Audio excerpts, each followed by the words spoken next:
right. All right. Hey, everybody. Welcome to another episode of Boy Talk. This event is titled Self Care.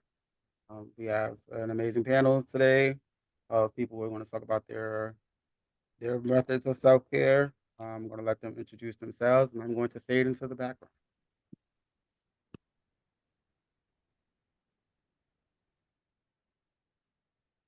Anybody wants to start?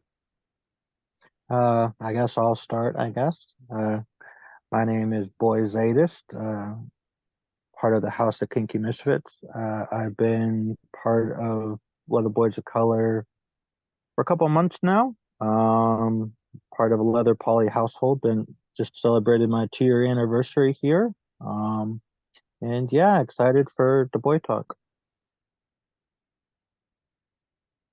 Awesome, awesome, awesome. X.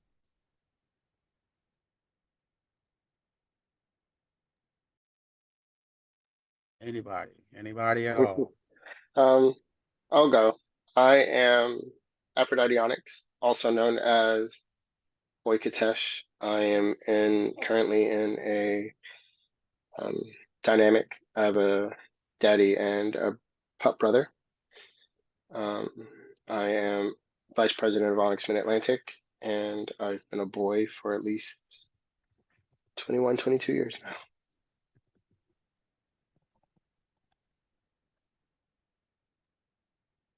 X. Good evening, everyone. I am Boy MJ, aka known as Simba Onyx. I'm an associate member of Leather Boys of Color. I'm also a full brother of Onyx Mid Atlantic, and I'm glad to be here among you guys. All right. Kudos. Um, Hello, everyone. My name is the Boy Noble. I'm a full brother of Onyx Mid Atlantic. I'm also a mentee of Master Eli Ra, under the protection of the house, the Illumina House of Ra.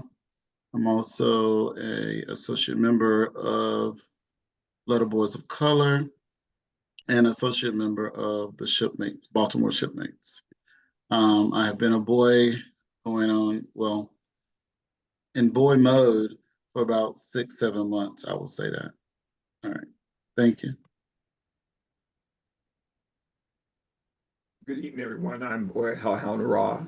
I am with the Leather Boys of Color. I'm from the House of Raw. I'm an associate of Onyx Southeast.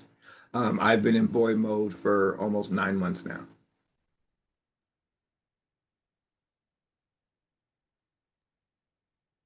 Okay, I'll go. Hi, everybody. I know me. Boy Boogie. Been a boy since I can remember. But yeah, I'm glad to be here. Glad to do this thing. Part of Leather Boys of Color, of course, and we are glad to be here. Glad to talk about this stuff because this topic I feel is very important. Not just for boys, but for anybody who's in the life or just life period. Self-care is very, very important, and we all need to be mindful of when those things need to be had and not shy away from it.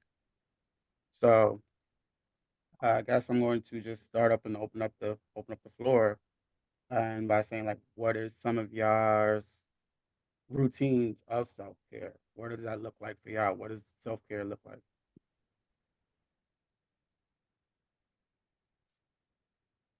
Well, I would have to like this first say that as being a boy, and our main thing is um service to if we are with if we have a daddy, a sir, or whatever. But it's service in general. I mean, I have been a boy ever since I have identified myself as being a boy ever since I was in college in '97. But we take a lot, we give a lot, give a lot, give a lot. So it's very important to have that balance and doing self-care with ourselves as well. So taking the time. So I truly believe in that everything begins with you.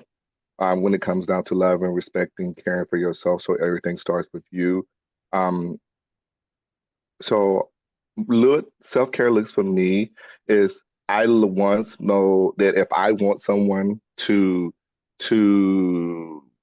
well, first of all, like I say, like, well, no, I like pampering. So I'm the type of person that love pampering, but I have learned to pamper myself before I move into getting pampered for anything. Again, stuff starts with me. So sometimes I take a moment to break away from service and then give myself service. And I know that kind of sounds like a little off there, but We are it can be Leathermen. in right. It can be in other areas too, because everything starts with me first, though. But yeah. So for me, it's pampering. But on a mental note, for a daily day notice, though, I go through the thing of meditation. So I have been an ordained minister since 2014. No, not 2014. Let me take that back. Sorry, 2004. But I learned from a spiritual sense that I was not getting not from a spiritual sense, but for a religious sense, I could not get what I needed for his peace of mind and stuff like that. So I started transitioning over to a spiritual one with daily meditation, not even with daily meditation, certain eating right and stuff like that. So I got in tune more with myself spiritually, in a spiritual sense, believing in the universe, believing in nature, things connecting myself back to nature and stuff like that. So every morning I usually get up. I take a time just to meditate. I have my sounding bowls where I sit there and I just clear my mind of everything. And then even in the evening time, I before I come home, my house is my refuge. This is my place of peace. So I leave all of that stuff that's out there, work, everything else out. And when I come into my safe haven, I release all of that stuff. I meditate and I get myself back into a mind. But one of the things I do the most though is I protect my space and I protect my energy from a lot of other things. Do not allow all of those things to come in to cause things that will cause me to stress or worry. So with that, with my meditation, my yoga. Sometimes I do yoga before I work out and stuff like that. But then also I just have that sense of peace. You know, we can control again everything I fully believe that starts with us. So we can control our day. So I speak a lot of things, positive things. I think positive, as that. So I speak and kind of command my day of how I want to be. So that's self-care for me mental, spiritually. I make sure I hit all of them mentally, spiritually, physically. I just focus on those three things. And again, I protect my space. I set boundaries because it's very important to set boundaries because if you don't set boundaries, then again, you can be pulled too much for in services or pulled too much in doing different things. But setting the boundaries, that's pretty much me. But my really great award is pampering. So I may do a spa day. I may do it just a day at home in my bathtub, drinking wine, listening to music, and just exhaling. So I cut off my phone. I do have a partner. So even in my time with my partner, I tell him, say, hey, this is my moment. This is my me time. And then I just separate and I just have my me time, even with my meditation and stuff like that. So he respects that for me to have that time to give myself time to rejuvenate myself and to get myself back out to again to do what I love to do most is serve.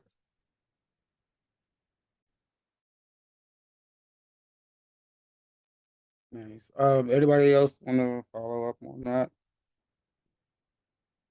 What is your routine of self care? What does that look like for you? What is that? Um, I'll go.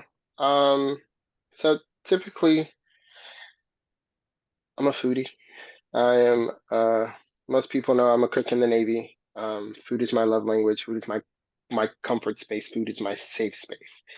Um, so one of the things, especially recently, having still coming off a win of a major culinary competition, I dive into food, whether it be research on recipes, history of ingredients, like how did it get from one place to another, um, how how can I fuse cultures within food to be able to create something new on my palate. Um, Picking methods, um, that's another one for me. Because being African American, we're always in the kitchen. Food is comfort. It's a safe space for all of us.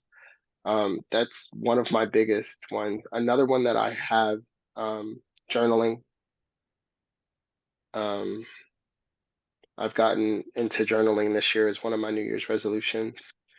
Um, really being able to put out my feelings and then go back and read to once, especially when you're emotional as a boy. Um, if something's happened, whether in your dynamic or not, you want to put that down on paper and then calm down, go back and read and be like, okay, I see why that made sense, but you didn't have to overreact like that. Um, and then another one that I'm getting back into is self self pampering, like not having buyer's remorse for giving myself a pedicure or going to go buy something new for myself. That was always a big thing for me was uh, this can go someplace else. Why am I spending it on me? Mm. Bitch, why not?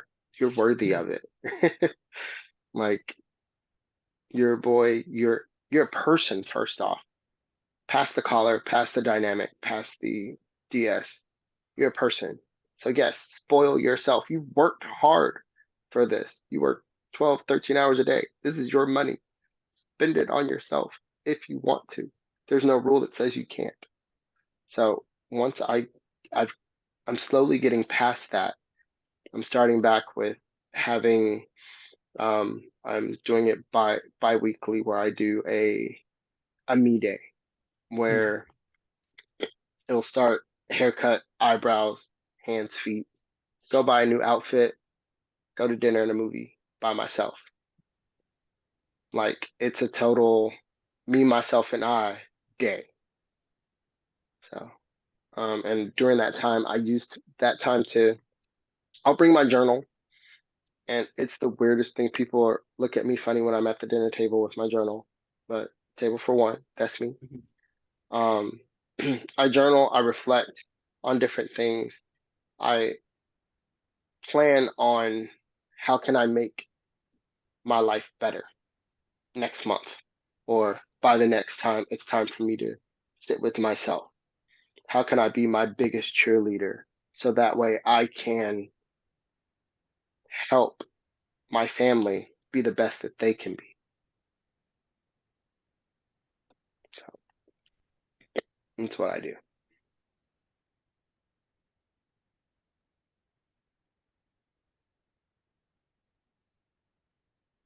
That's what's up. That's definitely what's up. Because I know I'm kind of like the same way. Sometimes I'm like, bitch, I'm taking myself out. I surprise myself on a date, and I'll take myself out, and I'll be like, I want to do me and all of that. So I'm here for that definitely. Um, Zetas, how about you? What does self care look like for you? For me, it's similar. I also do a lot of journaling. Um, Being part of a leather house and living with multiple different S types at the same time, things can get pretty hectic. Things can get pretty overwhelming, and so it's important for me to try to find my own me time, try to find my own, space, which I can't always step away. I've got to always kind of be on and be available. But even while I'm being available, I'm able to kind of have my own space to either do my reading, do my journaling, to kind of reflect on myself, kind of do some self discovery, figuring out about myself. I'm still figuring out who I am as a boy and as an S type. Um, and just kind of getting in touch with me again and learning like who I am. Um, and I'm also big on food. I'm also very much, buy my comfort food, have, a good meal, or kind of just have time to take care of myself. Um, yeah, it's all about finding time. Absolutely, absolutely. Anybody else want to jump in? Anybody else have anything they want to add to that, or they want to jump in and see what and give your viewpoints? Go ahead and jump in on a little bit. So for me, self-care has levels. Um, Me as a boy, there are certain things I need to do for self-care daily that have to be done. I got to make sure that I'm taking care of me. How can I be of good service to myself? I'm not a good service to myself. So, making sure I eat, making sure I take my medicine, making sure I take care of the business I'm supposed to. Self-care for me is making sure if I ain't got the money to go get my manicure and pedicure, bro, I got the tools in there to do it. I know how to do it myself. I can get myself a manicure and pedicure and take care of myself. Um, Self-care can be, getting there, getting that Puma Stone in there and making sure the feet right. Making sure I eat right, making sure I get enough rest, making sure I keep my doctor's appointments, making sure that I'm able to be of good service to myself, um, making sure I get enough sleep. Now, I've heard a couple people say the day spa. I am all for one. I have no problems. $40, stay as long as I want.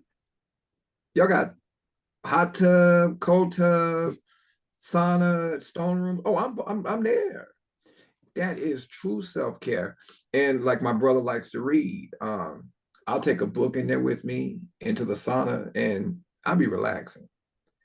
And I don't mind going out for a good meal by myself. Table for one, no problem. But I have a bad habit of taking a laptop with me. But self-care for me is making sure I take care of all of my needs, my physical, my mental, my spiritual. Sometimes self-care is making sure that I'm talking to my brothers, bouncing stuff off of them. I have people to help me accountable. Self-care is making sure I have the right circle around me. That's part of my self-care, making sure I have the right people around me. My brother talked about, protecting his space. I protect my space, protect my mind, protect my energy. And sometimes, self-care will be like, it's time for me to go. So sometimes leaving a situation is self-care for me. I'm making sure I'm going to be okay. I'm going to be all right. I'm going to get up on out of here and I'm going to be all right. Totally 100%. Who have I not heard? Noble. You're on the panel. Yes.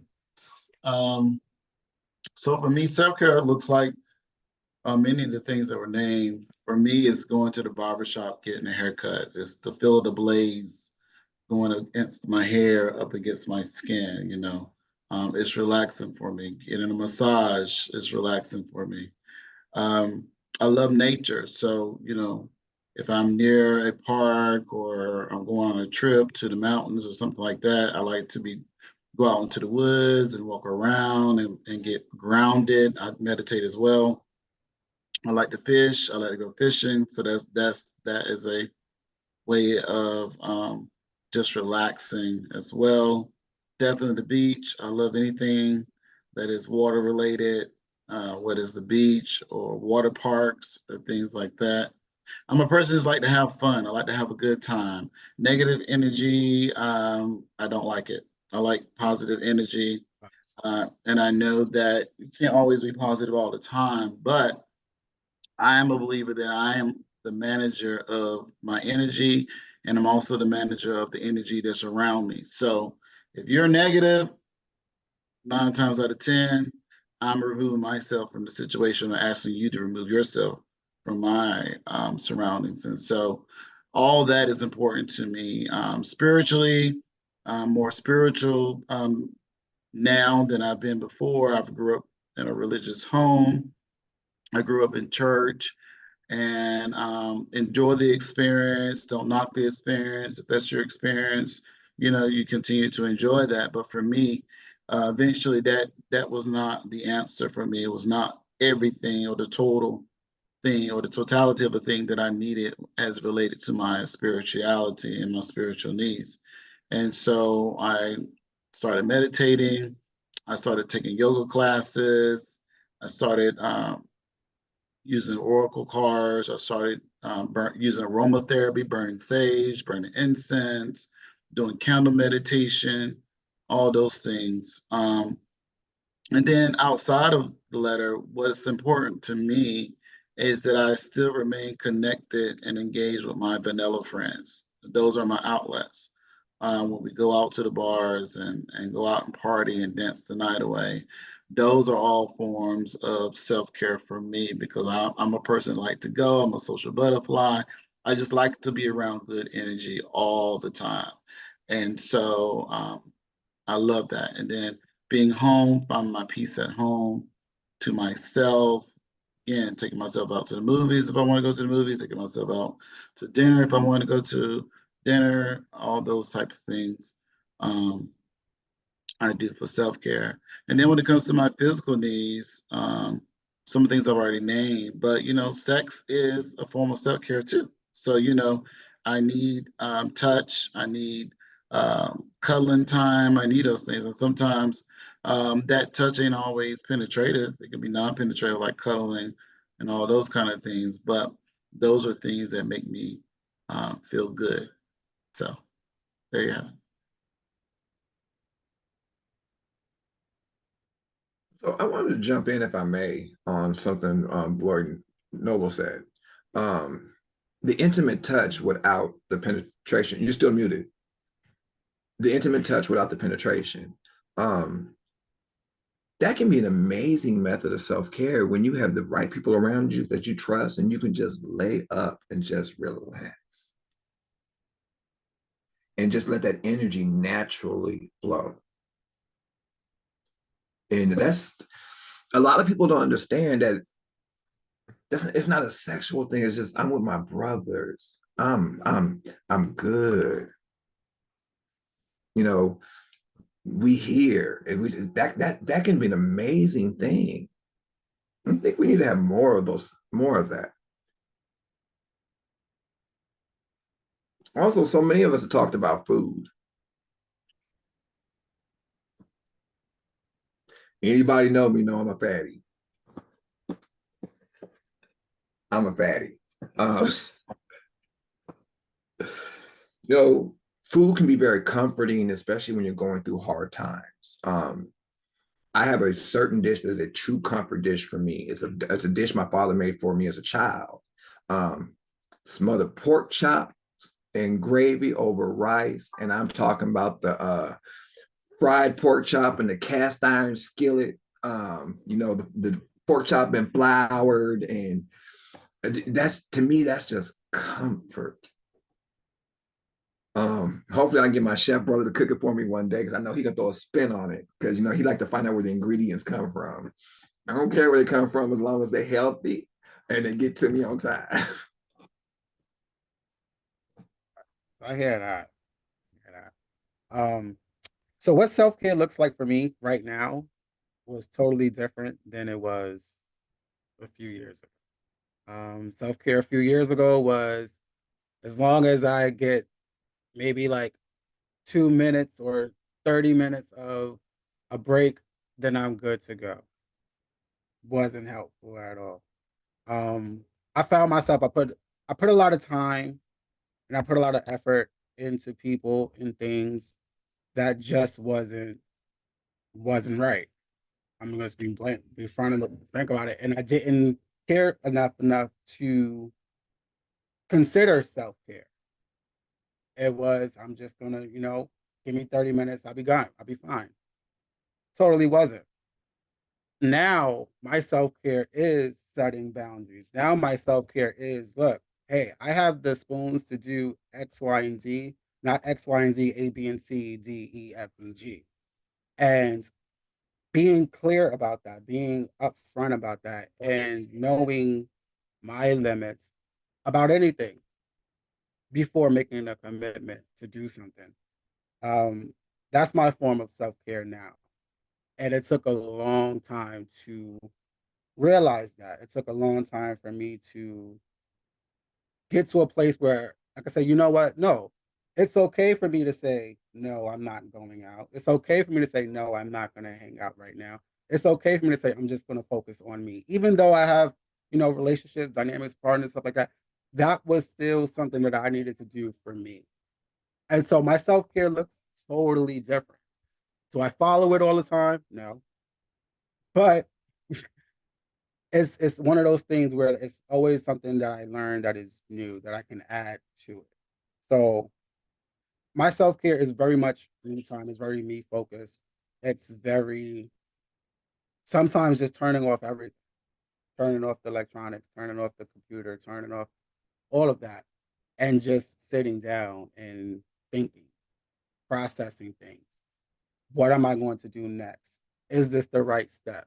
Am I going the right direction? Am I around people who are going to benefit, or am I going to be around people, or or I'm around people who are just being energy vampires and just sucking the life out of me for the sake of, oh, we want you here, we want you to do all these things, but don't care that I'm practically just burnt out from going somewhere the night before.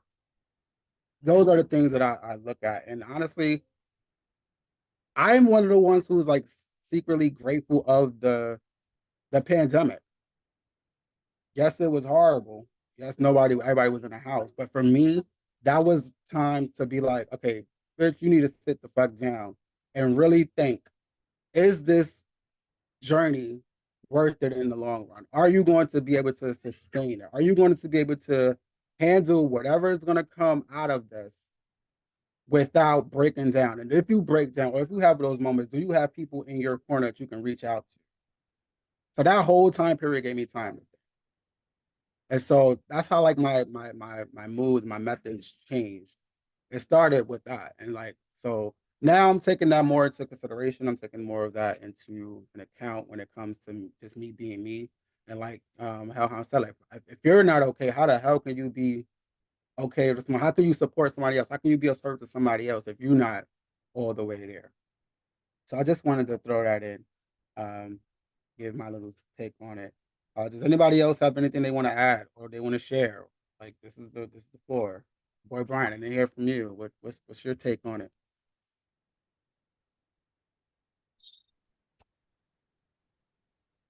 Oh, good evening, everyone. I'm Boy Brian. My pronouns are they or he. Um, Self-care for me, like a couple of my brothers have talked about, I'm big into journaling, I'm big into tarot. I'm pagan by religious expression, so I take my full moons and my new moons very seriously. Um, Self-care for me is just also keeping my schedule organized and together. So if I don't have my schedule together, I'm not at my best to help other people. Um, and I would say also when it comes to self-care that just being able to say things are not okay and to tell people like I'm in a difficult spot and things are a little hectic helps, because if I can't be honest with the people that I'm in either brotherhood with or in dynamic with, if you can't be open, honest about your good days and your bad days, then you're not in a good spot, just in general. So I think open communication that, when you're struggling or when you're having a bad day is important. Um, I have a cat. I like to snuggle with my cat when I'm having a bad day. Cats are great for that. Um, I'm a big reader, and I think it was Noble who said he takes himself out on dates. I think Boy Kadesh said that as well. I'm a big take myself out for a hookah and a tea and bring my book and my tarot and my journal with me and just chill. That's one of my favorite personal take yourself out on a date kind of things. Just because I like the vibe and it just, puts me in a good mood, and it's just a place that I know really well and I can be myself in my environment. Um, but yeah, being able to be open and honest with people about what you need when you need it, I think is the most important part. And like Boy Boogie, the pandemic really helped me get to that like base level and build up my from there, because some of the routines that I have in place that people admire are things that came out of the pandemic where I was just like, got to get back to the basics. So that was kind of helpful. And then 4 years later, this is where I'm at. So I think that was good. Uh, So, boy, Brian actually gave me a book that's part of my self-care routine. The book is called Shouts in the Wilderness, Daily Meditations for Leather Folk. Um, And it goes day by day, and they're connected with scriptures. Yes, he's a pagan. I'm Christian. The book is amazing. It's amazing. I read it daily. I completely forgot about this being part of my daily routine. This is part of my daily self-care routine. And one of my brothers gave it to me, and I want to thank him for that. It is true. It is a more Christian-based leather meditation or daily devotional kind of thing. But being pagan, the reason I picked it up is I someday hope to create. I have two books that are similar. I have that book, and then I have what it's a book called Pagan Days, where it goes through the calendar, the Gregorian calendar, and gives different references for different days for various parthenons and stuff. But I hope to someday kind of combine the two into something more pagan and leather together. So I've been reading it just for reference material, but when I found when Hellhound and I met, I got the vibe that he was the perfect human to share this with, and I'm happy to share the link to any of you as well. Cool. Is it a book or the book you're talking about? Yeah, it's an actual book. I'll drop the link in the video for you. Okay. I'm gonna be reading a lot. It's available on Kindle. Okay. And if you have Kindle Unlimited, Part of the subscription. Okay. I'll look into it. Noble. Yeah. Yes, he said something very powerful about the word no. You know, I will say, I will speak for myself and using I statements that growing up, we've been taught being selfish is a sin, or being selfish is a negative characteristic that you should not have at all. And because of being taught that, we grow up in life basically kissing people's asses, and and never saying no, and always being the yes man, and always feeling like you have to rescue someone, and always having to save someone. And that is not even good for your mental health, which is where I'm going to next. It is okay to be selfish. Selfish is a positive thing as well, because again, being selfish allows you to create those boundaries that you need to protect your mind, protect your body, protect your spirit, protect all those things. And so, as it relates to our mental health, we also have to be protectors of that as well. And we have to be selfish when it comes to that.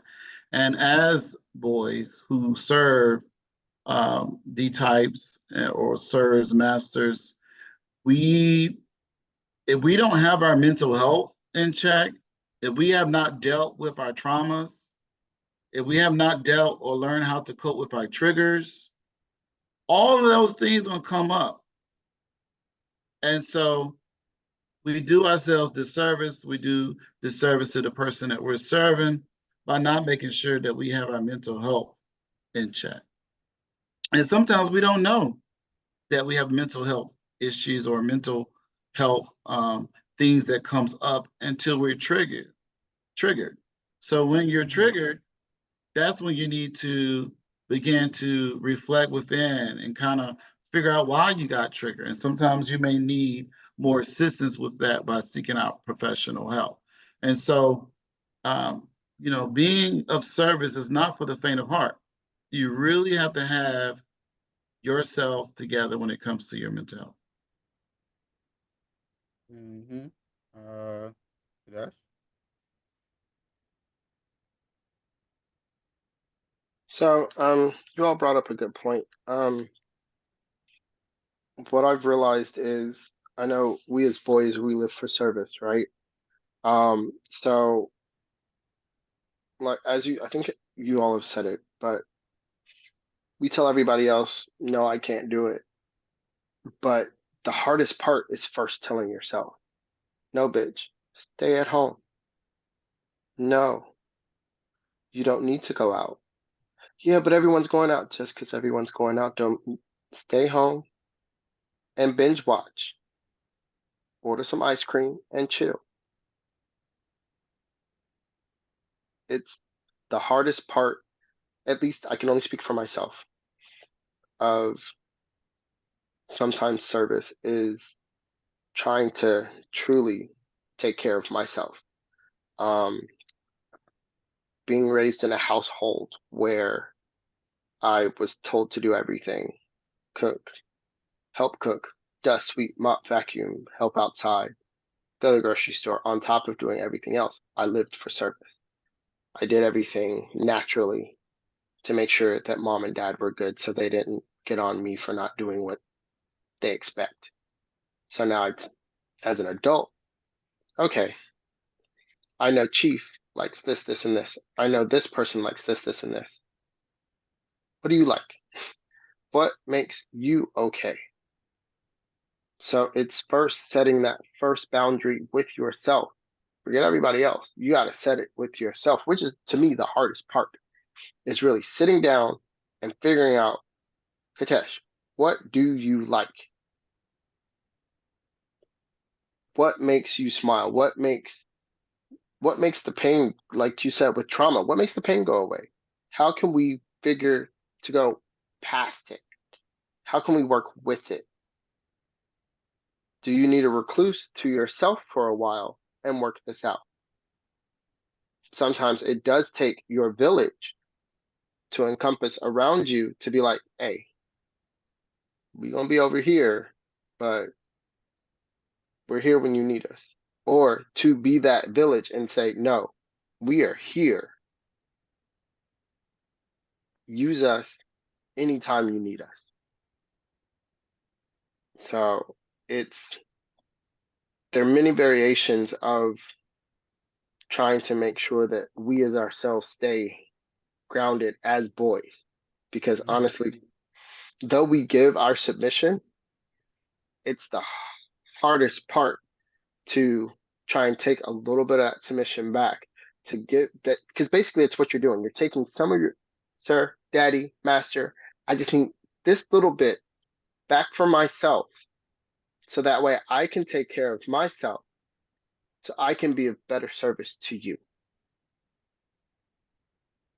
So it's really just making sure before everybody else, really have that tough conversation with yourself. And a lot of the times, because I'm going through that now, I realize how much I didn't like myself as a person, how much I really didn't like myself so much as a boy.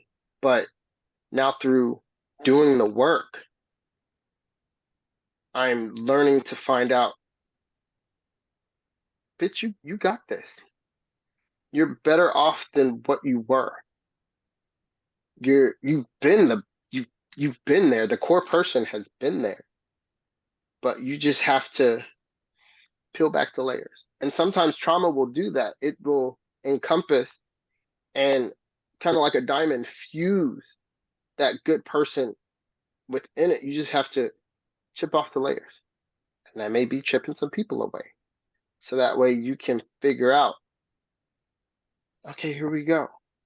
But you can't get that until you have that.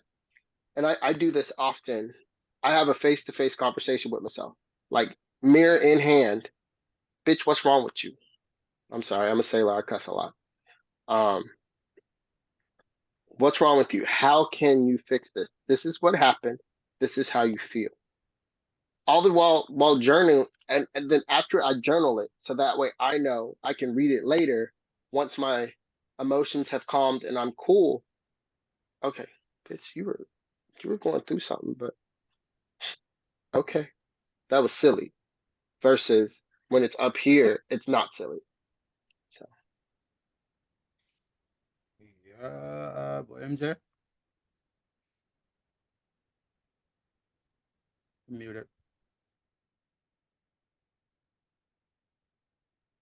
Unmute.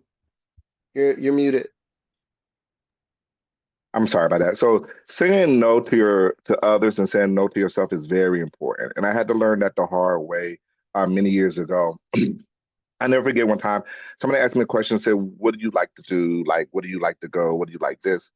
And seriously, I could not answer that question as that person to save my life because I was so much of saying yes to please this person, saying yes to please my family, saying yes to please, everybody in my sight because I thought about myself and like who can I like if I don't please these people, if I don't do this, then what would they think about me? They would think I'm such a bad person or I'm doing this and this and that. So I had to learn balance and I had to learn to be able to say no. And it was not easy, especially to people that you consider that you love or people that you close or whom you think that love you was close to you. But again, only they were there to take what you was giving them. That so when I started saying no, and then I started finding myself. So I had to restart again. Like, what do MJ like? Like, do MJ loves to go and just sit in there? So I journal a lot. I have 1,000 of journals. And even sometimes I go back and look at that and I study and I do a lot of research. So I have some of my journals are research and studies things that I took of researching, and then other journals are me, just my personal feelings. But I do like writing poems. So I would go I'm a nature person too. So I love to go into nature and then sometimes I just write. Whether I'm writing poems or expressing how I feel and stuff like that, that's a way of relieving that. But it took me a while to rebuild who MJ was because I was pretty much basing myself on what people seen me or perceived of me because of my service or because of the things I did. But that was not truly me. So then I had to come back and start reconstructing myself. I said, oh, this is what I like to do, and this is that. So last year I was diagnosed with cancer and I was going through chemo and I could not leave out. Every 3 weeks I had to take chemo and it was aggressive and I could not leave out of the house. So COVID did slow me down, but the universe really, really had to slow me down. And a lot of people like, oh, you got cancer, you're going through this. But even in that moment, I did not look at it as a negative way. Even though today I'm cancer free, I never looked at it a negative way, but it was the universe telling me, said, MJ, you have to slow down. You have to focus on you. You are running here and you doing this and you doing this and this and this, but you. So I love to bake. I cook by heart too, but I love to bake. And I always say at time I don't have time to bake. Even when I cook for the holidays, I have my family bring all the baked goods and I cook the whole meal. But then all of a sudden now I'm sitting at home. I can't go nowhere. I can't be around nobody because my immune system is way down and I have to be at home. So I start baking. I went and bought me a KitchenAid. I started baking cakes. People would send me recipes and like, hey, let's do this. And then I love the garden. I love the garden. So last year, the half of the year, I couldn't do nothing. And the only time that I could go outside was only a couple of weeks after my chemotherapy. I can go out where I wouldn't be, my immune system wouldn't be that bad. So I started gardening. So I started growing my own vegetables. But all these years, I love this, but I never had the time. So that was the universe really telling me, okay, you need to slow down. And spiritually, I looked at it and I received that as you need to slow down and you need to start doing the things that you enjoy to do because life is not promised. You always saying, when I get time, I'm going to do this. When I get time, I'm going to do this. Well, you have the time right now, but it's just what you want to do for you. And then by me experiencing that by gardening and getting back in the kitchen, baking and doing all of that stuff, it kind of gave me a sense of, okay, this is you. This is who you are. So when I started reconstruction, finding who I was when I lost myself with other people, and then even more as I slowed down just to really just focus on me, it made me a better person that now I can go out and produce more a service or even help others to get through some of the things that they get through because I really took the time. And sometimes, and we always say that God or the universe have a sense of humor, but they do sometimes to get us to do realize about what's more important, which is us. Because we all have a purpose. We all have something that we have to do, but sometimes we get off of it because we so sidetracked by everything else that's around us and going on instead of staying focused and that's on us. 1,000%. 1,000%. How hounded then Noble? So we have a question from the viewers. The question is from the chat about how to recognize the need for additional self-care on difficult days. So somebody in the audience is asking us, how do we recognize the need for additional self-care on difficult days? Who want to grab that one? So since my hand is raised, I'll go ahead and answer some of that question. For me, I have a lot of patience, a lot of patience. But my patience run out. A lot of times it's because I didn't address the things that need to be addressed when they need to be addressed. And so what happens is you can feel the energy from within shift to where you feel overwhelmed. And then that overwhelmness that I experienced leads to being fatigued, not having the energy to go about my day, or having the lack of interest in participating in outside activities, whether by myself or with friends. And so I began to monitor that, because at the end of the day, I know who I am. I know my triggers. I know my cycles that I go through. I know my episodes. So because I know myself, I got the opportunity to get to know myself. I know exactly what I needed, and didn't always know what I needed. That took time as well, because I had to figure out what it is that I need. I tried Jesus. I tried dancing and shouting it out. I tried singing it out. My parents tried to beat it out. People tried to beat it out as an adult. That didn't work. I tried to fuck it out. That didn't work. I tried to drink it out. I tried to drug it out. That didn't work. I went to therapy. That helped some. But when I add therapy with meditation, all this stuff that I'm going through in life, meditation taught me. Because see, we think when we meditate, we think it's about the antics and the emotions and all that kind of stuff that we do. But what meditation allows me to see when I had an aha moment was, we go through so much in life and we stay so busy that we don't take the time just to take a moment to just breathe. And when I took breath, my body began to settle. And for me, it's a spiritual experience, because it then allowed me to hear what my next steps are as it relates to the circumstance or the situation that I'm dealing with. And so I can share that as a tool, but my tools may not work for you. That's the reality. So you have to figure out what tools work for you.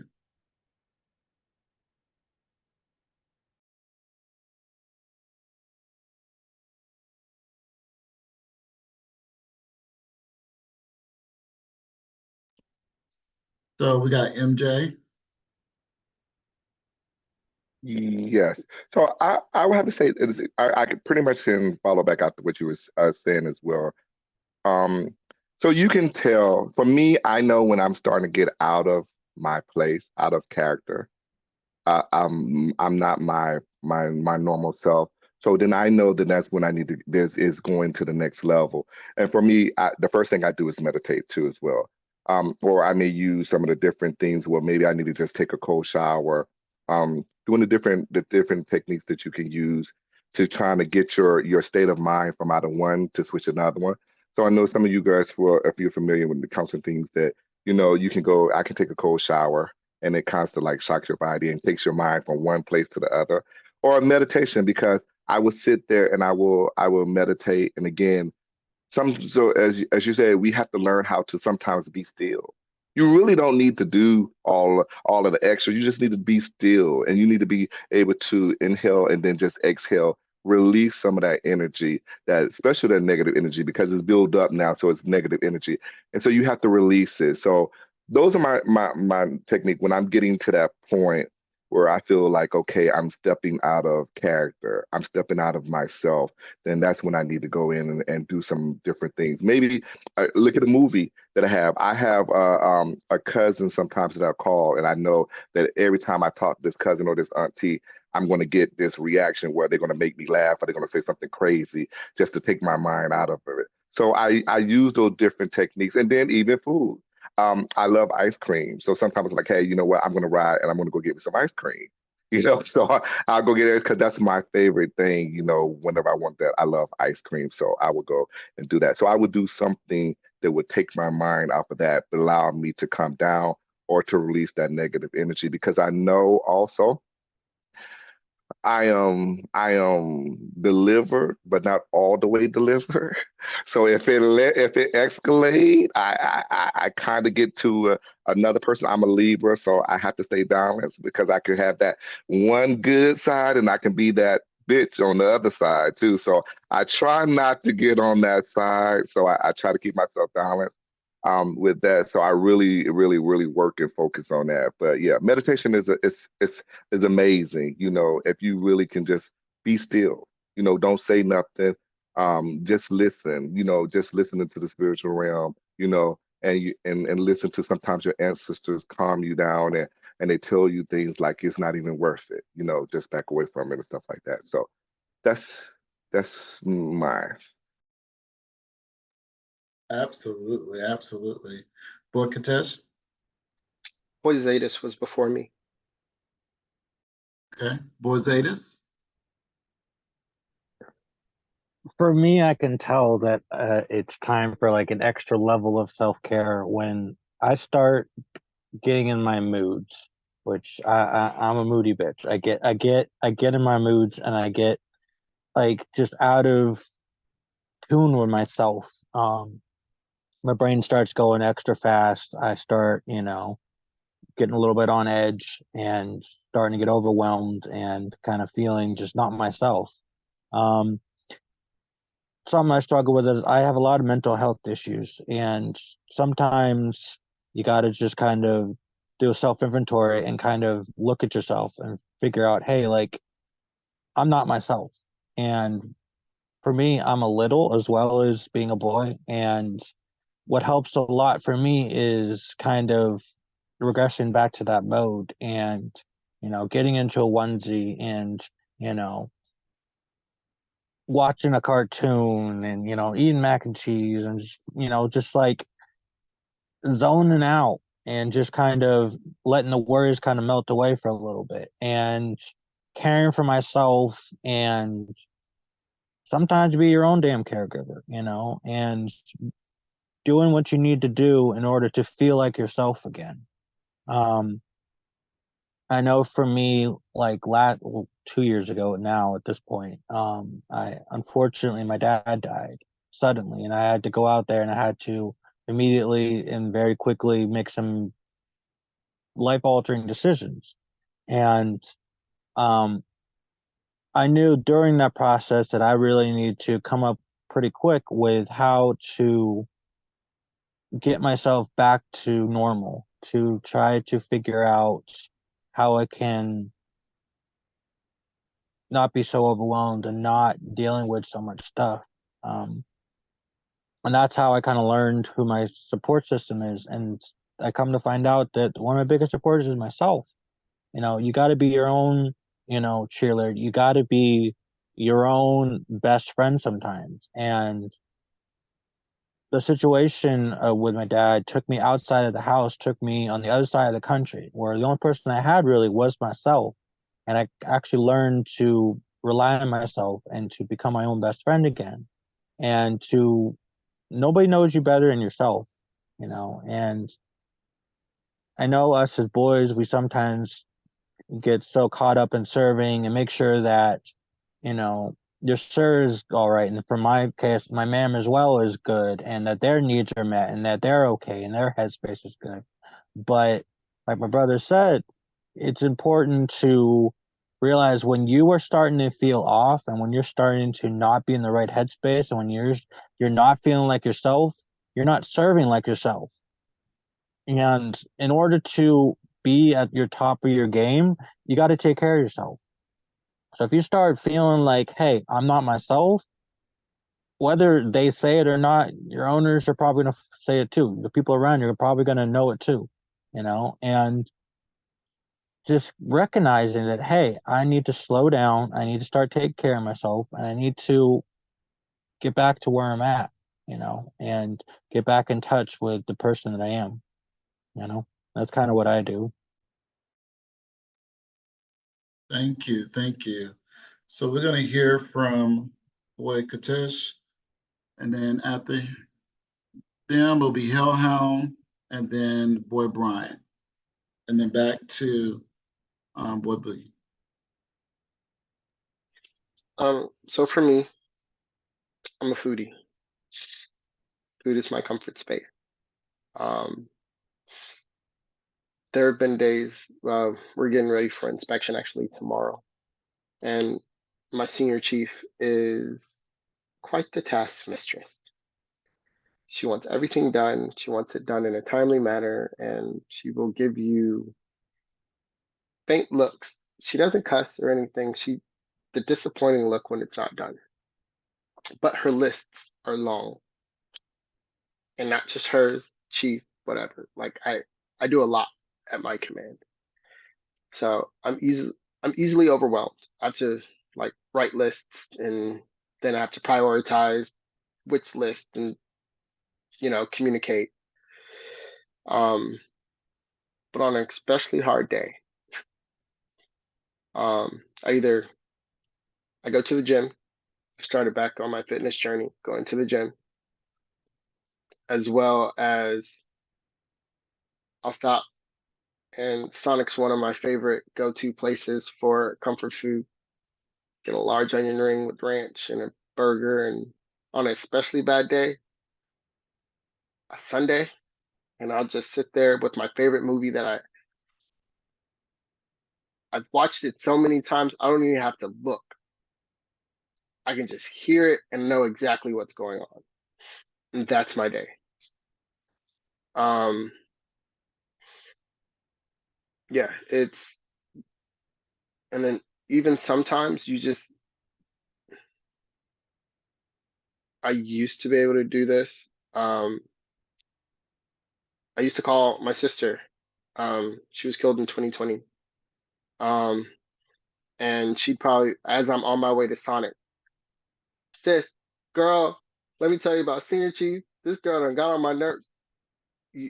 Sometimes you need that vent buddy that um I think in the ethical slut, it was called the poor baby friend, where as you vent, oh poor baby. She was my poor baby friend. Um and she'd be like, okay, so what are you getting at, Sonic? And she would egg me on about what we were getting. Cause she'd be like, you know what, I'm on my way there too. And we would video chat and eat together. So sometimes having, don't cry, having that ride or die buddy with you during those really difficult days works. Because like we've all said, we are so busy serving that we forget ourselves. So that's what I do. Thank you so much, Boy Katesh, for sharing. Let's just pause and just take a moment to just breathe. Just take a moment to just inhale and exhale.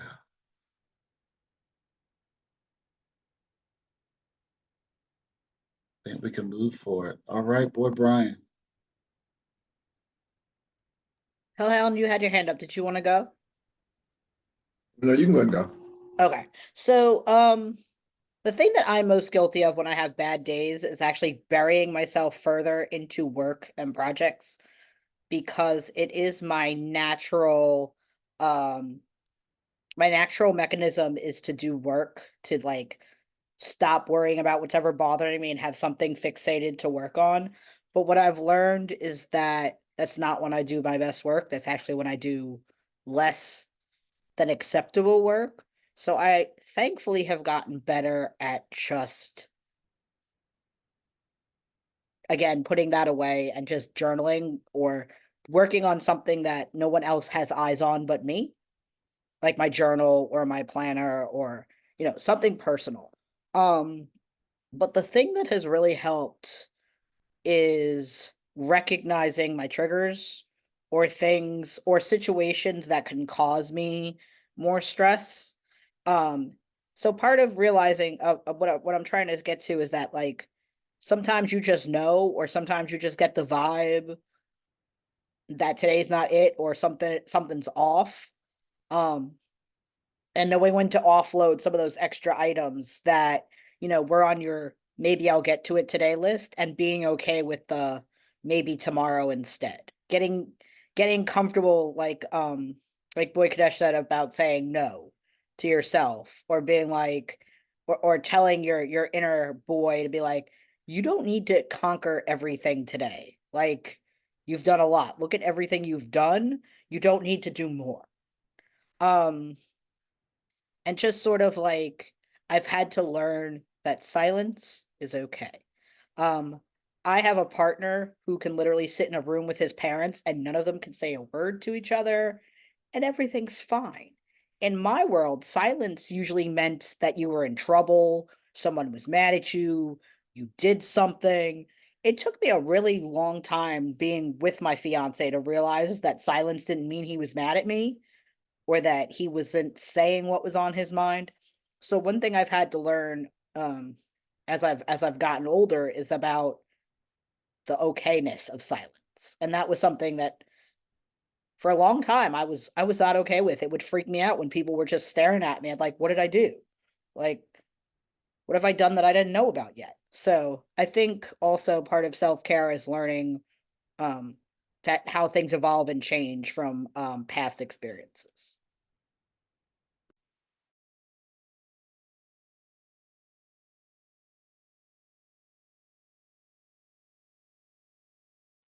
Who's next? I'll have.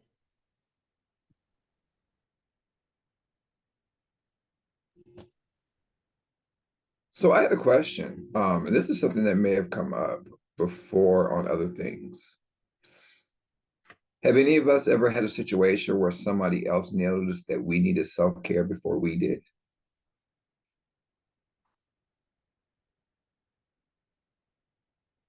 I have. I think Hellhound, you did that to me last week when I was at my bachelor party. Yeah, you, Boogie, Noble, everybody's like, Brian, go do something else. I'm sitting there with my laptop, in the casino in Vegas, and I'm just like working away. And they're like, put it away. So, so that was my brother's way of being like, okay, you've done a lot. It's okay. So I do appreciate having brothers who know me well enough to be like, you can stop now. I don't know if that's anybody else's experience. Oh, Uh, uh, Boy No will get me. Boy Noble is one of my accountability partners. Um, Boy Noble is part of my self-care. Because I know if I'm angry, I'm gonna call him and he's gonna give you that voice of just, that's gonna lull you to sleep. Boy Noble is part of my self-care on rough days. Um, and I've had other people tell me, but I also have mental health issues. I also have PTSD. So sometimes my doctor has told me, like recently, my doctor put me on a mood stabilizer. Do I want to be on a mood stabilizer? Hell no. I don't want to be on a mood stabilizer. My doctor felt it was necessary. So am I on a mood stabilizer? Hell yes. Um, Taking it as prescribed. Um, was it rough in the beginning? A little bit with the side effects. Was it needed for self-care? Hell yes. I have PTSD. I have high anxiety. I have been through a lot in life. I see a therapist. I see a shrink. If you don't, I encourage you, get you one. They're wonderful. I can go to them and throw everything, throw it all up. And they have to sit there and listen because I'm paying them. They want my money. And my insurance give good money. Um, I have both because my insurance covers both. I use every hour that my insurance covers, but then there are other programs that they have where you can go for free. Um, I've had brothers tell me, "Are you okay? You're a little angry today." Um, I see Noble grinning. And those brothers being able to check me, that's part of my self-care. That's the people who can get me. And I hope everybody has somebody to holding them down. If you don't, reach out to the Leather Boys. We here for you. Especially if you're a boy, reach out to us. You're not alone. Self-care is important. Mental health, especially dealing with all of this. Because I cannot be of service to nobody if I'm angry, anxious, and ready to beat everybody upside the head. Nope, it is not. So I've heard from all y'all, I got balance. Balance is important. I got having a poor baby friend is okay. I got, just mindfulness and self-meditation. I've been listening. Boy has been listening. For those who don't know, I have no poker face at all. So whatever emotions that I am emitting from this face here is what is your guess is correct. Whatever it is correct because I don't have a poker face. So one of the things that I do that takes like an extra step that I need that self-care, and Zeta's touched on it as well. Like I'm a little, I'm a little. And that escape from the adult world and the adult problems and the things that goes on with being an adult, all of that goes away. And I'm here with my stuffies. I'm here with, cartoons. I'm here with all of those things. I mean, just the other night, I was with my partner and we made homemade Play-Doh. And that was one of the best things that I could have ever done because I was going through it. Like it was a lot of things going on from just transitioning jobs to dealing with, the community, dealing with the vanilla community and those personalities. So that night was just, okay, we ain't doing nothing. We're going to make some Play-Doh. We're going to watch a movie. We're going to eat some ice cream. And that was it. I'm still in self-care mode, as you can see, because again, I don't have a poker face. So before I make a response to anything, I got to be okay, how are you feeling? What is it that you're feeling right now? Because want to, I don't want to say anything and people take it the wrong way, but I also have to get the point across that this is how I feel. And one of the things is I don't apologize if it's how I feel. I'm not going to apologize for that. Now, if it came off you're absolutely right. It could have came off a better way. But again, I don't have a poker face. So that's why I try to just kind of like center myself first before speaking. But I got all of those things. And having somebody who can be there for you.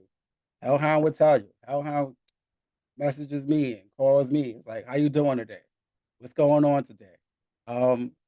He's not here. They're not here. But JoJo is another one. JoJo calls all the time. And sometimes I'll be like, I don't want to deal with nobody, but I know that it's because JoJo recognizes that I'm not myself. And I'm happy. I'm a happy person. I'm a Gemini.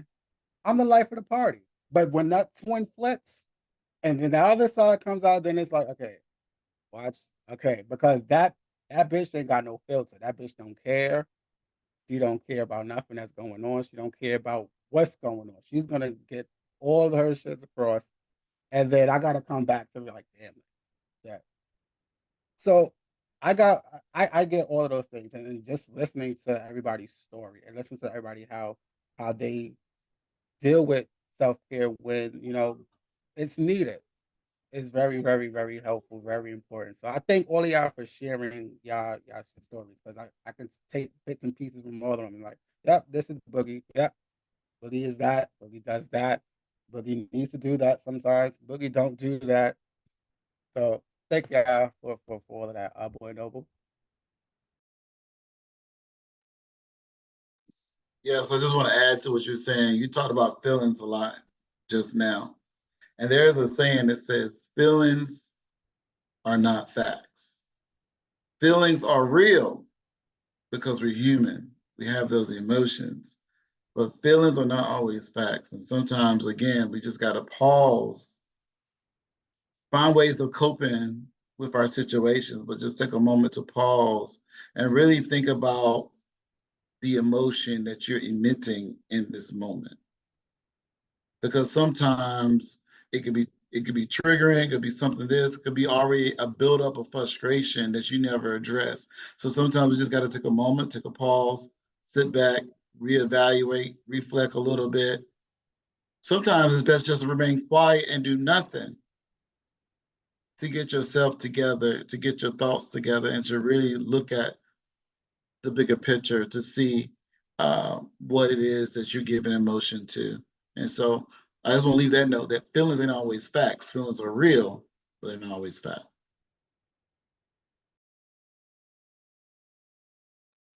True, true. Right, says use that smooth jazz voice. Yep, you know who is that person? They just talk when you talk. I was like, But let yes. me tell you about that voice. Since I forgot to talk about that. I am a Pisces. Okay. Okay. Just as well as the waters can be calm, the waters can be Right. chaotic. Uh-huh. However, you got to push me there to get to that point. That means that there is a reaction to whatever action you did. It doesn't always make it right, whatever my reaction is going to be. However, I'm not a person that's going around starting stuff. Okay. That part. However, like y'all said, and especially Pup Hellhound, just as much as he need me, I need also the people that's in my life as well. That when when the ocean is raging, there's a storm. Somebody got to help calm the storm down because I done flipped. Mm-hmm. Sometimes it's hard for me to get it back, to come back, you Mm-hmm. know. But I need somebody that has the abilities to reel me in. And for me, it's not going to be some soft, still voice that come back here. They're like, bro, yo, come on now, bring it in. No, like real talk. That's what I need. So yeah. Oh, that's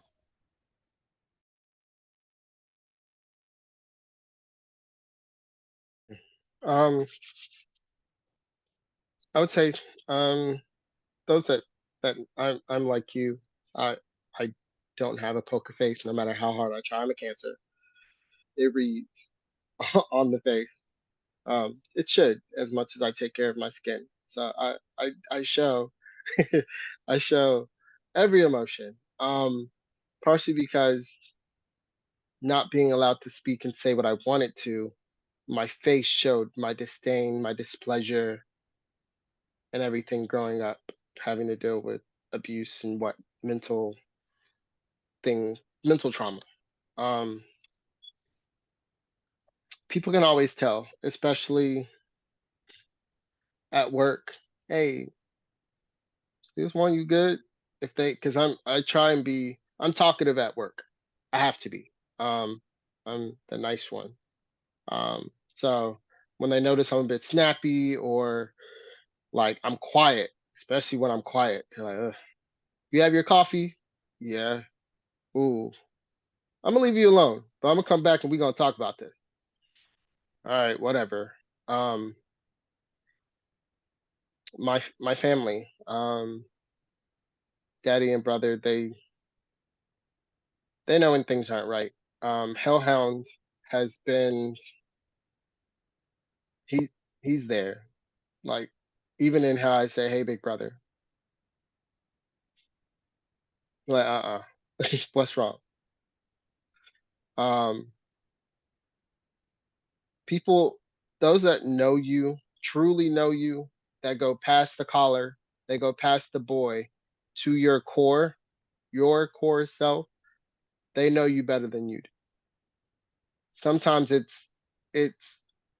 a look, or for me it's my face, especially it's my walk. They A lot of my sailors can tell, he's got the Naomi going on. What's going on?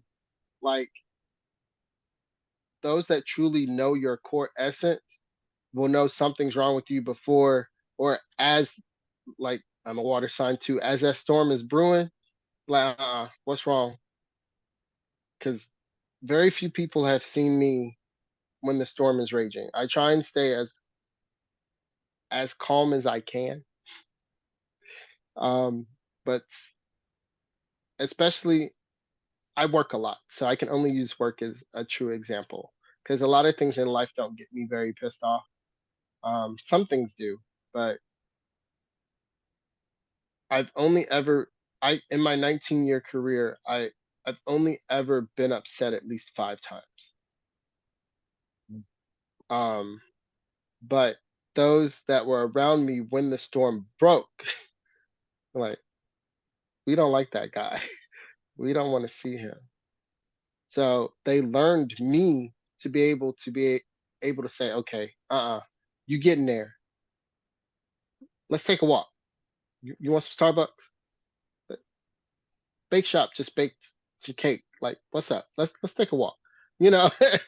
So um I said all that to say encompass those. I talk about my village.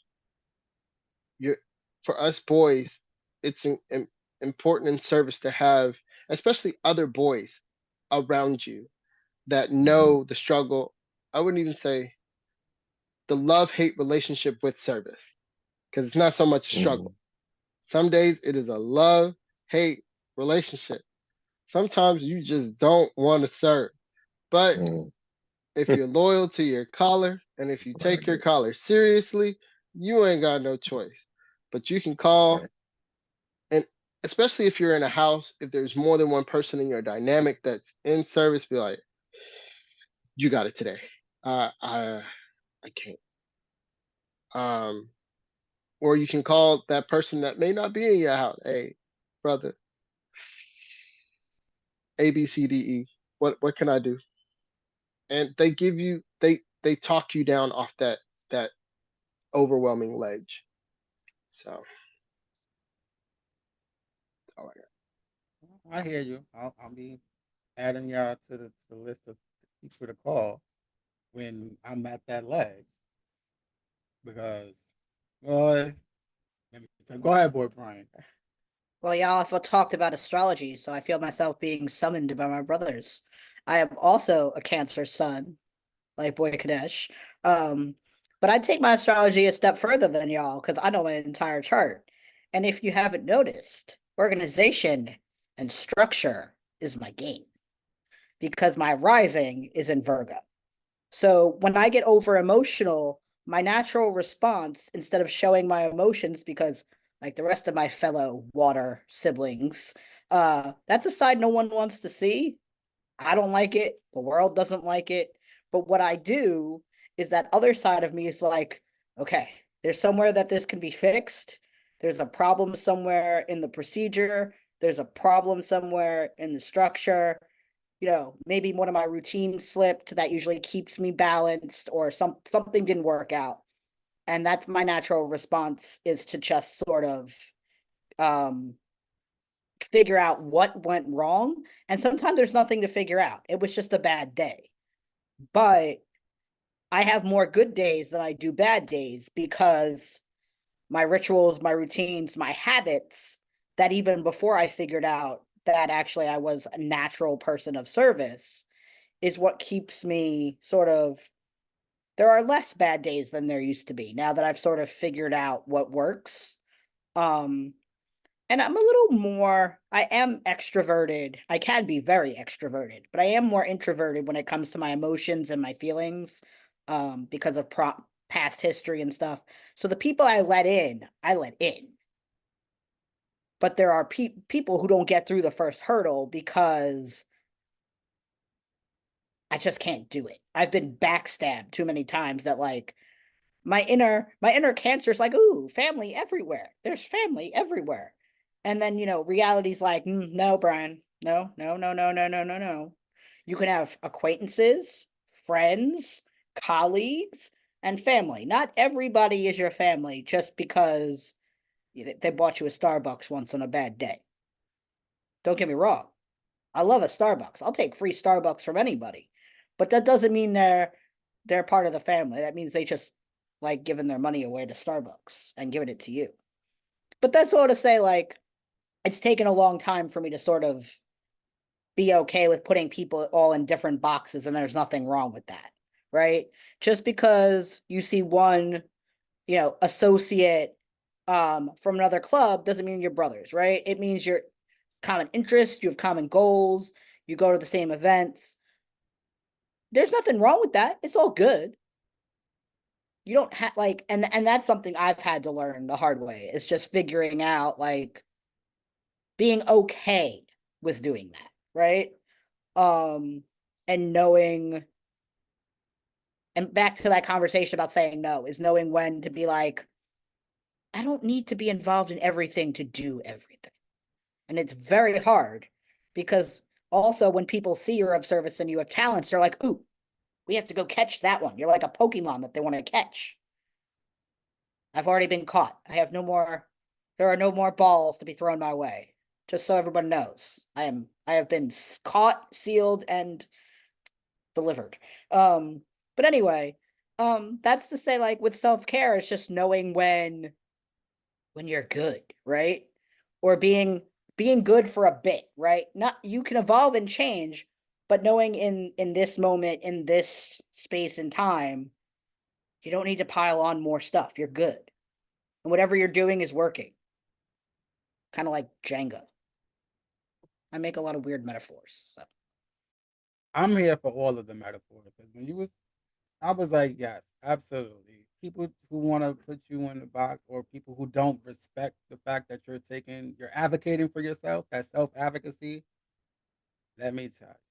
So, I've also, also had to learn that the hard way, that everybody isn't your friend. Everybody isn't your best buddy. Everybody doesn't have your best interests at heart, both in the scene and out of the scene. JoJo's not here, but JoJo can tell you because JoJo's been witness to a lot of that. But I say that to say that it's made me a better person. I was hearing, oh, you're nothing without me. You ain't gonna be nothing. You you're here for a moment, flash in the pan, yada yada yada. When it came to Leather Boys of Color, oh, this is gonna be a fad. This is not gonna last long. This is just a fly by night thing. And so every time somebody has said that to me or said that in passing about that, challenge accepted. Challenge accepted, because I then had to say, okay, so this person really don't even care about me at all.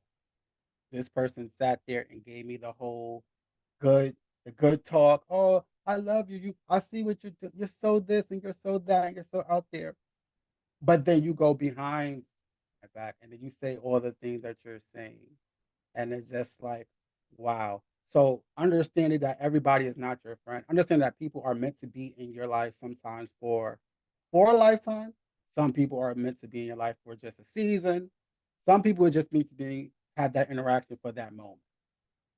And all of those things are okay, because it's not, because trying to like put everybody and get in and have everybody, like, I guess, like you or want to be around you. Some people are there to take from you. Some people are just there to take and suck all of the energy and life force you have, and then just be like, on to the next. And so, learning all of that and coming out of that, like, that's why I say self care for me is so important. Even to the point where it's like, yes, I do have people in my life. I have, relationships and dynamics, but I'm like, at the end of the day, nobody on this planet loves me more than I love myself. Nobody. So I appreciate everything, and I'm not just that, but nobody loves me more than me. And so I always strive to make sure that myself is like good, because I know me when I'm not good. I know, again, that Gemini is that Gemini girl. She'd be like, I'm ready to come out, and sometimes I'm like, you can't do that. But all that to say, Brian, yes, I mean, I understand. I hit all of y'all. It's like y'all hitting a lot of nails. Just a lot of nails. Just bang, bang, bang, bang, bang. So I want to answer. I want to have this question, because while I was talking, I was just, has there ever been a situation or somebody or something that has disregarded your need for self-care? And what was that like? I can take this one first. So at the beginning, before COVID really hit and we locked down, my partner had a mental health crisis. So his needs came before my own. I had to make sure, he got himself well. I had to make sure he was safe and taken care of. I had to make sure that um the things that he was usually responsible for came to me. So I would say for the better part of like 6 months, there was no self-care. Um, which wasn't the best idea, but it was what was needed to sort of maintain what we needed and what we had. So I would say there are some emergencies where sometimes you just have to push through. So that's at least for me. MJ? So I would have to say, the time when my mother was on her deathbed. And I was working a full-time job, and she still did not want to move in with me. She still wanted to try to stay in her apartment. So I had to maintain her apartment, my house, and work. So I'm trying to fit all of this in the schedule, and I'm trying to take care of her needs to make sure she's as comfortable as bed and stuff like that. Um, and I didn't realize I was neglecting myself until one day I was driving from her apartment, because usually I would go there 4 o'clock in the morning before I go to work, make sure, the house is, her apartment is clean, everything is done. And then I would go back again in the evening time because her aide would only come at noon time. So I just made sure she didn't, use the bathroom herself, and then make sure she took a shower and she was good and stuff like that. Until one day I was leaving, and you know how so much as sometimes we can take so much stuff in and we be so busy that we don't realize. But as I was leaving, driving back home, I just broke out crying, and I couldn't hold it no more. It was like, I mean, and I was like, this is too much. And it was my first time. I was like, well, this is too much, and I'm like, I don't know how much more can I take of this. But as I started going and driving on the back road, I just took a moment to pause, and just meditate. And then it was just that calm and like, okay, it's going to be okay. It's just this one day, just let it all out. And when I let it all out, then I was like, okay, I got to find balance about it. And then it was just like a conversation, like it's gonna be okay, it's gonna all work out. Then a week later, my mom said, okay, I'm ready. I can't maintain myself no more. I need help. So I need to, I'm ready to move in with you and stuff like that. But it was just that moment, I was so focused on trying to make sure she was comfortable, still trying to deal with work and stuff like that. And then managing two locations, it was just rough on me. And I had no self-care that whole time while my mom was uh, going through that journey. But it was really, yeah, that was one of the times that I broke down. It was no more trying to hold it, no more trying to put on a face or put on this massage or try to motivate myself like, okay, you're all right, you got this. It was just like, okay, the whole world was just on my shoulders, and I was on one knee, about to go down. So. Uh-huh. So I want to take the conversation back to the when we talked about trust, um, self-care and trust, and how does that look in brotherhood? Um, for me, I'm fortunate to have some very great brothers, some of them on this panel that I'm able to talk to on a regular basis. Um, and we're brothers, but we've connected, and they are now part of my self-care. Um, Boy Brian and I, Boy Noble and I, boy and almost everybody on here. I gotta call Boogie more. But I'll call Boogie more when I'm in little mode. No, I'm middle mode. Um, having these brothers and having you guys has been an amazing part of my self-care. And I want to thank you guys for that. And I wanted to hear how you guys interacted with your brothers, and how does it all come back to brotherhood?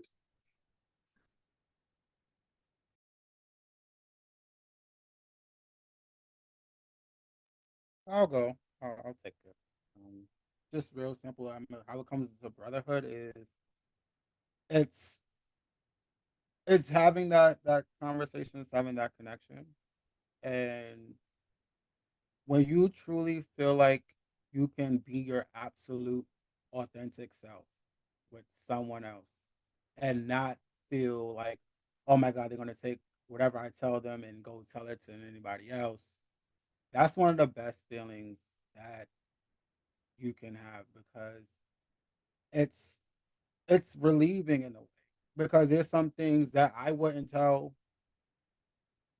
anybody unless I really, really was on that level of okay, I can trust this person to and just say, hey, this is what's going on.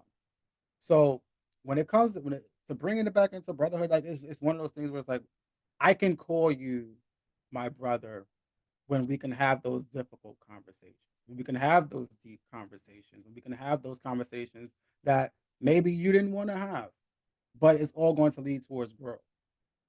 So that's how I think it brings it back into brotherhood because again, people can say, "Oh, you're my brother, you're my brother, you're my brother," but when it's time to have those difficult conversations, can I call you my brother? Can I call my brother? Can I call and can I count on you to hold me accountable in those situations? If I'm in the wrong, if I'm in the right, can I count on you to hold me accountable? Because if you're just going to tell me something that I want to hear, then it's like that's great, but for somebody to say, okay, this is where you went wrong. This is how, this is what we can do to fix that. But I'm going to let you know, I'm your brother. I'm listening to what you're saying. I'm always here for you, but this is where you were wrong, and this is where we need to fix it. That's a true brother. That is somebody who is in your corner because they're going to hold you accountable for the good. They're going to hold you accountable for the bad.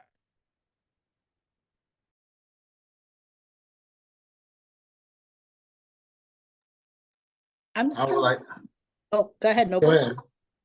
I would say that was so yummy. That was so good. That was so tasty. Um, all that was just good. I will say that for me, brotherhood is equivalent to somewhat like family. And when we talk about trust, I have a huge, huge family. But do I trust everyone? No. But are they still my family? Yes. So I have to weigh sometimes what I share and what I don't share. And that's just the truth and the reality when it comes to me, because I do have trust issues. It takes a lot for me to begin to trust a person. If I don't feel your energy or the universe is not telling me that you good energy or good vibe or whatever like that, I'm sitting back being observant, quiet, and watching you. And I'm watching you deeply, how you move, how you talk, how you interact with people. I'm really, really taking note in how you operate. And so for me, trust is not easily given, but it can be earned. And that is even, like I said, like family. My family has to earn my trust. Just because you're my family, don't mean that you deserve my trust. But through bonding, through relationship building with my brother, sticking through those tough and difficult times and celebrating those positive moments is what's going to help me build my trust with you. And one of the worst things you could ever do is if I share something with you that's meant to be kept between the two of us, you totally lost me there. I'm still gonna love you. I'm gonna still treat you as a brother, but I have those boundaries. Remember we talked about boundaries? Now I've created a boundary, not a wall, a boundary. Because see, walls is connected to trauma for me. Because now I have this wall for everybody that I encounter.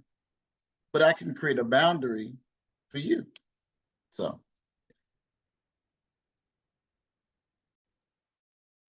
I would Right. say, for my when it comes to brotherhood, I'm still learning that. Being trans masculine, I didn't I wasn't raised with much masculine, kind of those masculine relationships, or any sort of like fraternal like camaraderie. So this is something I'm learning and something I'm actually experiencing for the first time, especially with Leather Boys of Color, and as we're getting to know each other and as we're growing and working together. So that's something where we talk sometimes about what you get and what you give from people. That's what I'm getting from all of you, is just figuring out what brotherhood is, because I don't have any sort of like bar for it. So I just consider myself extremely lucky and fortunate to be able to experience it in a positive way and in an affirming way, where people respect me for my experiences, my talents, my gifts, and that you know, we're learning from each other. So that's something that I'm learning, and I'm looking forward to still continuing to learn. It's not that something that you're gonna check off and be considered a master of. That's something that's, endless, in my opinion. Hmm. Anybody else want to jump on that? I will. So brotherhood for me is twofold. First, been doing it 19 years, the Navy. Um, there's a connection that those of us that have been in uniform share. It doesn't matter what branch. Um, there's a natural camaraderie that we have because of the difference of lifestyle it is from military to civilian. Um, I'm gonna take it a step closer. I'm a cook. Of all, there are only a few jobs in the military, and this is of course my opinion, that go the step further as far as camaraderie. Military police, or as we say, MAs in the Navy, hospitalmen, because they have to be around the clock as well, and cooks, because everyone has to eat, rain, sleet, snow, or hell. I can only speak for my job being a cook. We're the morale of the Navy, of the military. That ship cannot move without us having a certain amount of days of food on board. If we get underneath that, guess what? They either got to send a ship out to meet us to give us more, or we got to pull in.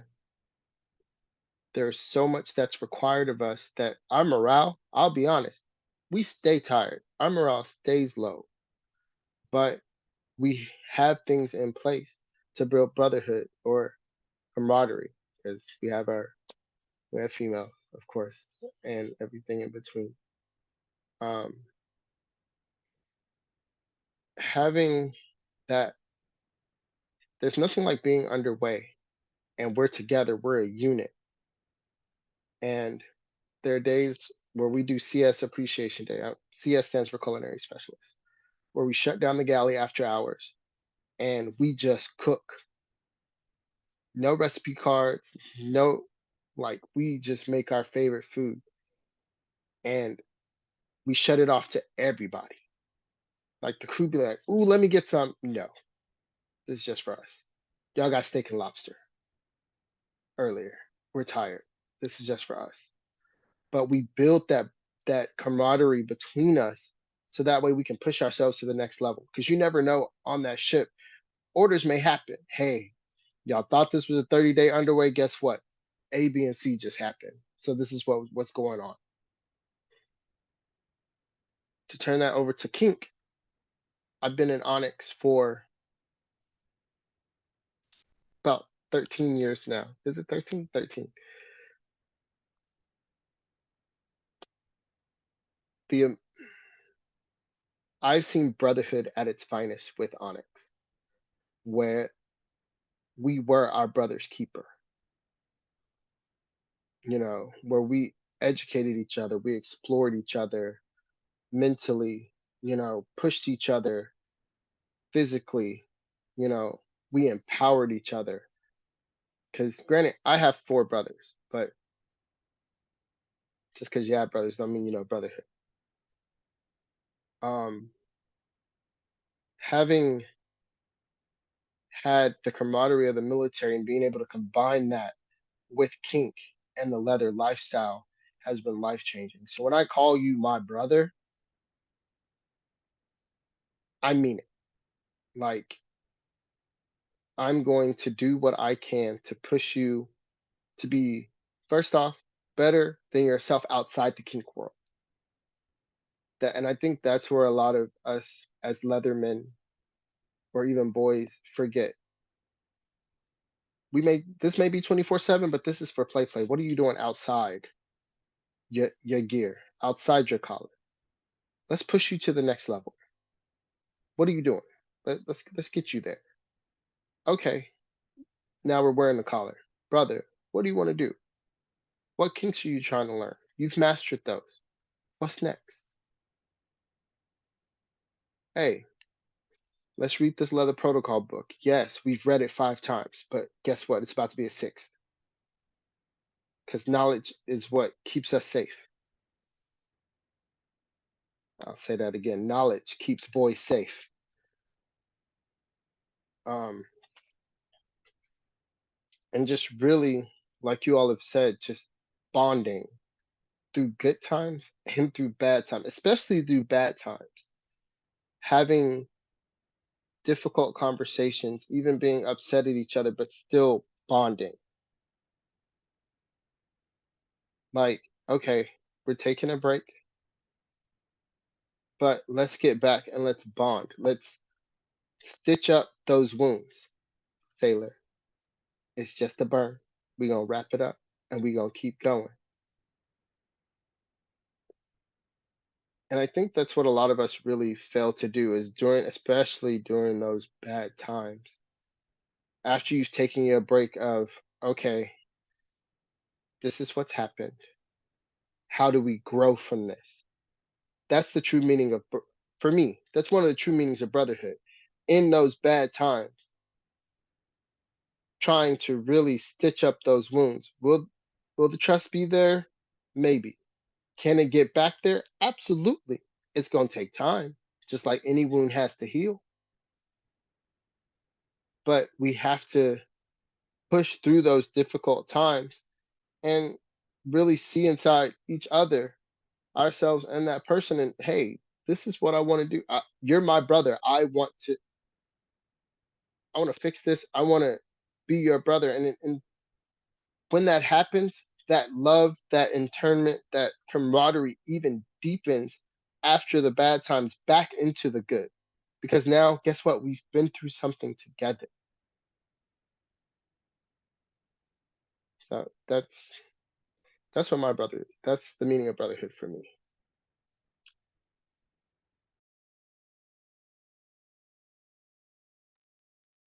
I don't even know what to say. That was like a whole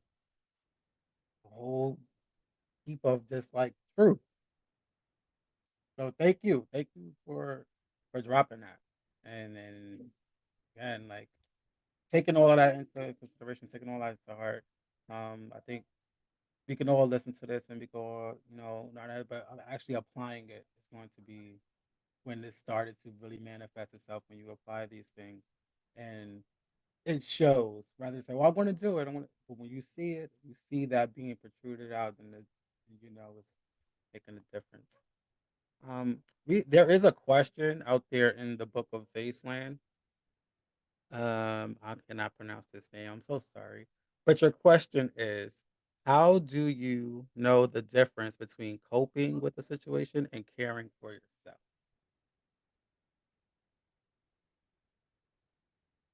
Again, how do you know the difference between coping with the situation and caring for yourself? Anybody want to take a crack? That's a really good question. All right. So read that question one time. I want to make sure I heard it correctly. Okay. The question is, or was, How do you know the difference between coping with a situation and caring for yourself? Well, in my opinion, I feel that it's a blended of the two. Caring for myself is taking out the time to learn how to cope with the situation, because now I'm managing myself. I'm managing my emotions. I'm managing my reactions as relates to my emotions. And so, because you have to also think about this too, that sometimes our reactions, our emotions can create stress in our bodies, and it can lead to unhealthy outcomes. It can lead to drinking, it can lead to drunkenness, it can lead to high blood pressure, it can lead to death. So caring for yourself is learning how to cope when it comes to certain situations. Anybody else? Well, I'll go. So for me, like you said, sometimes decisions can lead to worse situations down the line. I know for me, like before, um, I had a real everybody. I was mentioning food and cook stuff. So I had a real bad relationship with food. Like it was, it was bad because I ate when I was happy. I ate when I was sad. I ate when I was just like angry, and it wasn't good. I wasn't taking care of myself. It was because I wasn't taking the time for self care. I wasn't taking the time to recognize the differences, and so that was one of my go-tos. I'm just gonna just eat, and it'll go away, and it wasn't great. So because like all these things just like re bringing up like some memories and stuff like that. I'm happy to be at a better place now. Um, but yeah, it can definitely lead to worse if it goes unchecked or if it just goes unnoticed. Boys, Atis?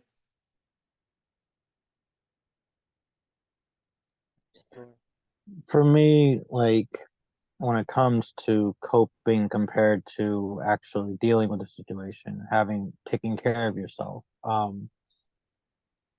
One, when you're just like coping with it, you're just getting by. You're really just kind of like, I'm getting through this, but you're not really like taking the time to make sure that you're okay.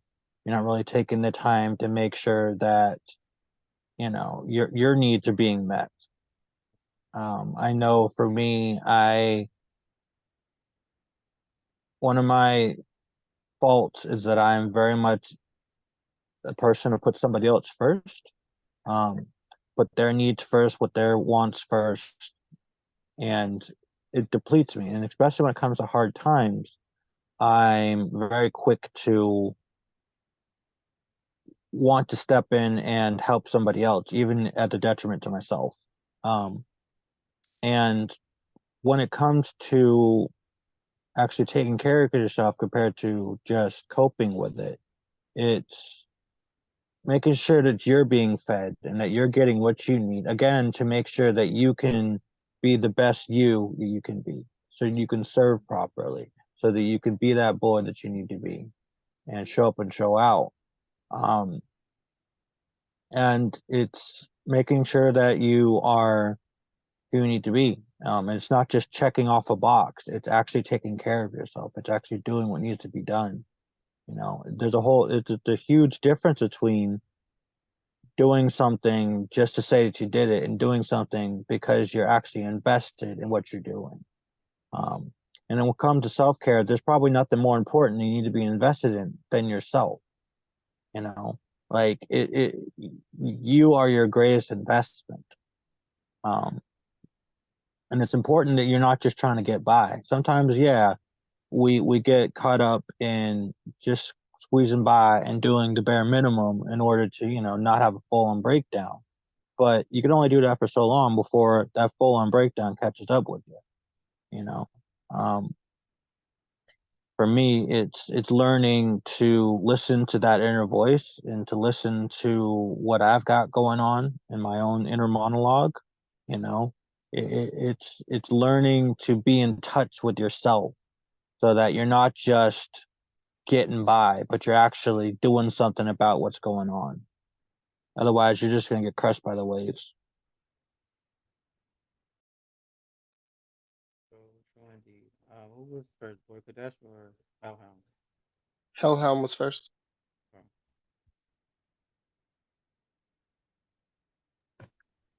So I read the question as how do I know the difference between coping with a situation and caring for myself? I take it to I. For me, I tend to notice when I start lacking in my self-care. When I start missing some of my regular regimens and the things my routines, I'm usually coping with a situation. I'm dealing with something that's pulling me away from my self-care to handle whatever I'm coping with. Um, is it always a good thing? No. Sometimes is it needed? Yeah, sometimes, some things gotta get done. Um, and sometimes my self-care may have to be put off for an hour until the weekend if I'm going to go to the spa. But for me, when I notice it usually is when I start lacking in my self-care. I haven't shaved my head. I didn't eat today. I don't miss medication. I'm good with that one, thank God. Knock on wood. But when I start lacking on some of it's the little things. I notice when I start missing the little things that I need, I'm coping with something that I need to get dealt with. I'm not dealing with it. I'm coping with it. I need to focus on and get it taken care of so I can make sure I can take care of me. I hope that answered the gentleman's question. yeah. Well, shit, brother, you took the words right out my mouth. Um, um, coping is just that you're you're going through the motions. Um, but like you said, brother, you diminish a lot of things, your routines. Like, um, I know if something's going on, my morning routine, which consists of a lot, I'll skip steps just to be like, okay, let's just get to work so I can get this day over with. So I may not do all 27 steps of my face routine. I'll probably just do five, you know, and then head to work. Or my procrastination will kick in a lot harder. Like, it's a tomorrow problem. It's a tomorrow problem. And next thing you know, supervisor in the face, hey, I told you to do this 3 days ago. Uh, that's coping. So when basically saying when your life starts to kind of fall apart faster than you can put it back together, you're coping. And it's sometimes it takes getting that in your face, hey, what's going on with you? Then you have to kind of realize I haven't been taking care of myself, or I've let a certain situation diminish who I am.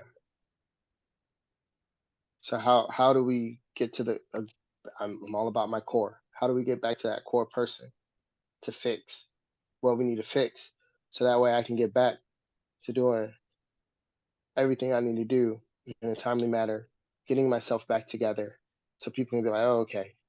And it is also when you're coping, like Hellhound said, you lack in personal things. Like I was going through something and one of my friends was like, hey, you normally don't go without a haircut. What's going on? I'm like, huh? What you mean? Boy, I've seen you the last 4 months. You look are you okay? And it was that aha moment. Oh crap. Take some time out. When got a haircut. And it's funny sometimes when we're doing our self care is when we have our true aha moment. and then we can go and stop coping and we start caring. So, and also that question was from my brother, Kano. Love you much. Lena.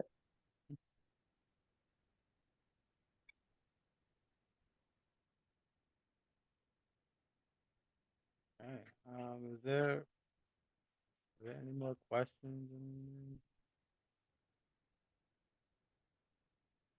I don't see any. Any of y'all have anything to say, to talk about, to touch on while I'm gonna call on Boy Noble first, if you allow me to. Boy Noble, will you tell us what's going on coming up? All right. So March 8th, 2024, we'll be having Kickonomics 101 at Upward DC, as well as Leather and Lace Party. So there's information you should find on our Little Boys of Color group page, our page. Also, if you're following me, you will find information there as well. So we're looking for a great time. So we look forward to seeing all your faces there. So if you're in the DMV area, the DMV Maryland area, please come out and support us. Thank you. We also want to ask everyone to follow us on all social media. Leather Boys of Color. That reach out to us. We have Facebook, Instagram, Twitter. I'm sorry, it's X now. Follow us on all social media. If you're a boy, reach out to us. We want to hear from you. We're definitely interested. We're nationwide. Reach out to us, talk to us. If you know a boy who's interested in being a boy or already is a boy, send them our way. As you see, there are leather boys of many colors. There's all shapes and sizes. All boys are welcome here. Once again, we want to remind everyone that with Leather Boys of Color, all boys are welcome here. Thank you. I'll turn back over to you, Boogie, so we can. Yeah. Pretty much, yeah. If you are in the area, any area, because we're everywhere, feel free, hit us up. Welcome. We want this to be a place for boys of all gender identities and orientations to just come out and just share and celebrate and build that brotherhood that is needed in the leather community as boys, as people who identify on that side of the slash, that right side of the slash. Like, this is definitely a place to come check out and just do all the things of the things of the things. Um, I just want to thank everybody for their time. I want to thank everybody for coming on this Boy Talk. Thank you to the panelists and Boy Kadesh and Boy Zadis and Boy MJ. Thank you for lending your time. Thank you for sharing your stories. Thank you for being vulnerable, transparent, and all of that good stuff. Because again, it's not easy to discuss things, but I am truly grateful that you came on here and you gave your time to to share with us. You're not a stranger, so come back to the next one. Next one will be March, third Wednesday in March. I'll put the date up, Shirley, but be sure to come back. April 17th. April 17th. So we're not doing Oh, March 20th. March 17th. Make I'm sure already you're in for the March, y'all. next voice. I'm ahead of time. March 20th. March 20th. March 20th will be the next Boy Talk. And the topic Protect. will be petitioning a Dom. Petitioning, so y'all don't want to miss that one.